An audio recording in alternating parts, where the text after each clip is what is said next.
O Papa Francisco recebeu, nesta última quarta-feira, dia 28, os delegados da Confederação Italiana dos Sindicatos dos Trabalhadores que estão reunidos em congresso. O que o Papa disse, eu passo a transcrever agora. Não existe uma boa sociedade sem um bom sindicato.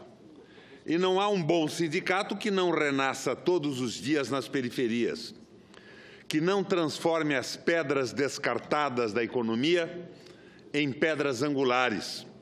Sindicato é uma bela palavra que provém do grego, sindique, isto é, justiça juntos. Não há justiça se não se está com os excluídos. E a nossa posição aqui, no plenário, a minha e de tantos outros companheiros, é a posição de estarmos juntos dos excluídos. E excluído, nesse caso, é o povo trabalhador brasileiro que está sendo vítima de um atentado com a modificação, que, na verdade, é a deformação definitiva da CLT. Eu trouxe aqui uma relação elaborada no meu gabinete de 10 motivos para se rejeitar a reforma trabalhista. 1. Precedência do negociado sobre o legislado. O trabalhador, como parte fraca, vai se defrontar com o patrão forte, sem qualquer proteção legal. É a raposa negociando com as galinhas. 2. Destruição da justiça do trabalho, como instrumento para equilibrar os poderes do trabalhador e do padrão das relações trabalhistas. Querem acabar com a mediação da justiça do trabalho. É o negociado sobre o legislado. 3.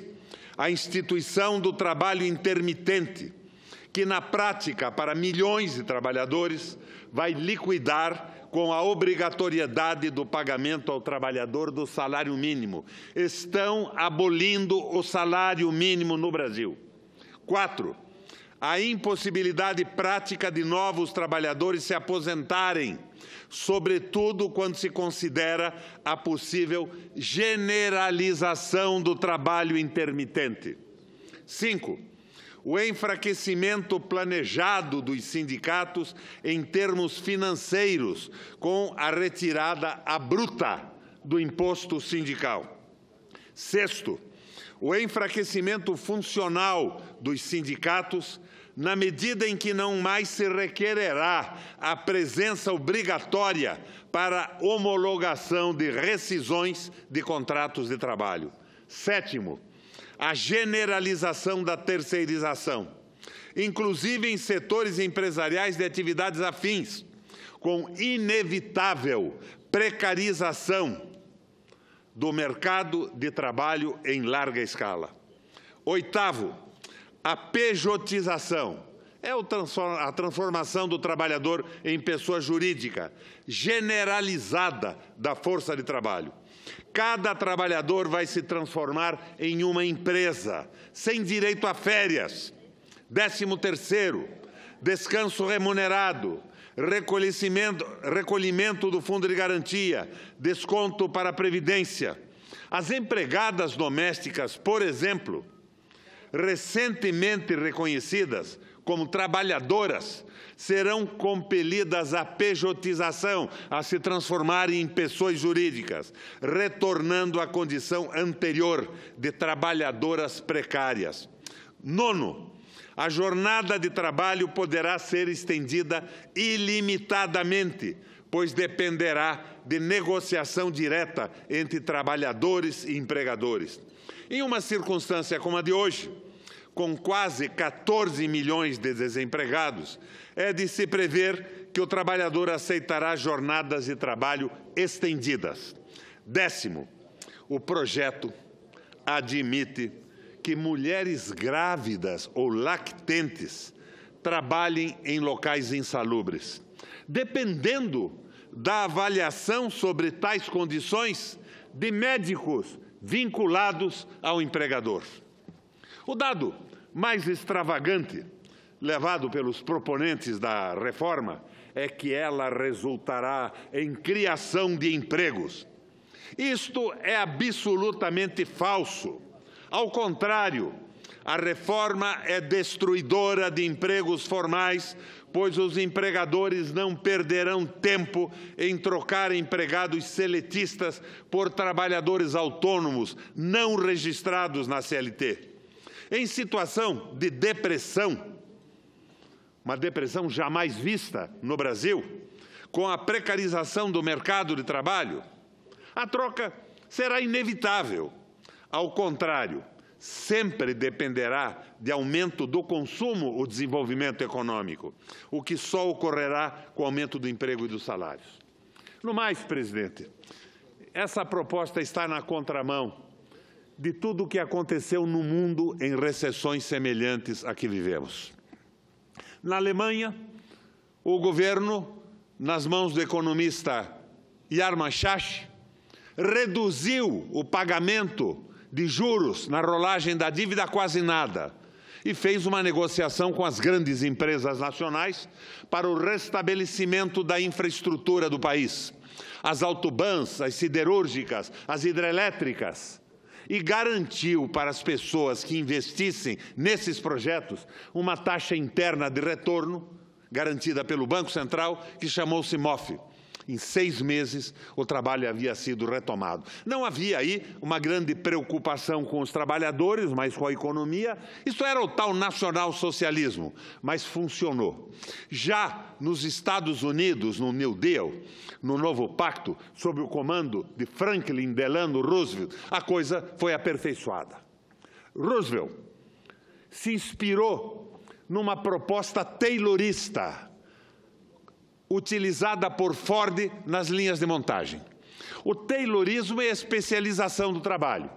Se parte do pressuposto que o trabalho especializado produz muito mais no mesmo tempo e provavelmente com um salário semelhante. Ford colocou essa ideia na linha de montagem e ampliou de uma forma drástica a produção da sua fábrica. A indústria norte-americana seguiu as ideias do Ford. E Roosevelt procura Ford para condecorá-lo. Ele recusa a condecoração. E ele diz: presidente, não posso ser condecorado porque os Estados Unidos inteiro aderiu o taylorismo com a linha de montagem e nós estamos inviabilizando a saída do país da recessão. Por quê? Pergunta Roosevelt. Esclarece Ford de uma forma cristalina. Porque nós estamos aumentando a produção num país em recessão que não tem consumo. Meu Deus, então o que eu faço? Torna a questionar Roosevelt. E Ford dá a solução, que se transformou no novo pacto, ou parte dele nos Estados Unidos. Presidente, diminua a carga horária dos trabalhadores por lei e aumente o salário. Desta forma, nós estaremos recompondo a capacidade de consumo do país e resolvendo o problema da demanda reprimida. Foi o que Roosevelt fez. Reduziu a carga horária e aumentou o salário. Mais trabalhadores entraram no processo. E Ford, que era um gênio da produção automatizada em linha de montagem no mundo, dizia que ele não poderia ter na sua fábrica um trabalhador que com o seu salário não pudesse comprar um automóvel que na fábrica era produzido. Este é o Fordismo. Roosevelt acrescenta a isso algumas ideias do Schacht, todas ordenadas finalmente por Keynes, e passa a criar déficit público, a investir com déficit, investir mais do que arrecadava, em hidrelétricas, em portos, em hospitais, em escolas, na infraestrutura americana. E este investimento pesado recupera o círculo virtuoso do desenvolvimento econômico e da criação de empregos nos Estados Unidos. O que é que estamos nós fazendo aqui, neste raio desse governo equivocado? Ao invés de criarmos empregos, estamos reduzindo a possibilidade de empregos, diminuindo os salários e acabando com a demanda. Ao invés de desenvolvimento, estamos criando uma situação, senadora Regina, que não valerá a pena abrir uma pastelaria ou uma loja para vender empadas, porque não haverá capacidade de consumo por parte de um povo semi-escravizado e desempregado. Minha gente, e o Senado está votando isso. Parece inacreditável que isso esteja ocorrendo, por engano de alguns, por equívoco ideológico e por uma absurda fisiologia de pessoas que não querem enxergar nada além da emenda que consegue para sua base eleitoral, do emprego que consegue numa estrutura pública estatal, num ministério ou numa empresa. O Brasil está numa situação muito difícil, mas essa ideia de fazer essas reformas liberais para incluir o Brasil no mercado mundial, sofreu hoje uma batida muito pesada por parte do Donald Trump, presidente dos Estados Unidos, que resolveu vetar a entrada do Brasil na OCDE, no mercado comum europeu. América para os americanos, Brasil para os brasileiros, dizemos nós em contrapartida. E todas essas reformas eram para impor ao Brasil as regras do grande capital que administra a União Europeia. A liberalização, a venda da terra, a desnacionalização do petróleo, a escravização do trabalho. Mas parece que o Trump nos faz um favor com uma providência que a cabeça fechada da Câmara Federal e essa insistência completamente tola do Senado da República parece não ter entendido ainda. Povo na rua, minha gente. Dia 11, sindicatos aqui em Brasília. Vamos deixar claro que esta é uma batalha, mas não é a guerra. Que se o trabalhador brasileiro perder a batalha da reforma da CLT no plenário do Senado, com o voto equivocado dos senhores e senhoras senadores, a batalha será prosseguida, porque o Brasil não se conformará com esta semi-escravatura e os brasileiros vão vencer esta guerra. Mais hora, menos hora.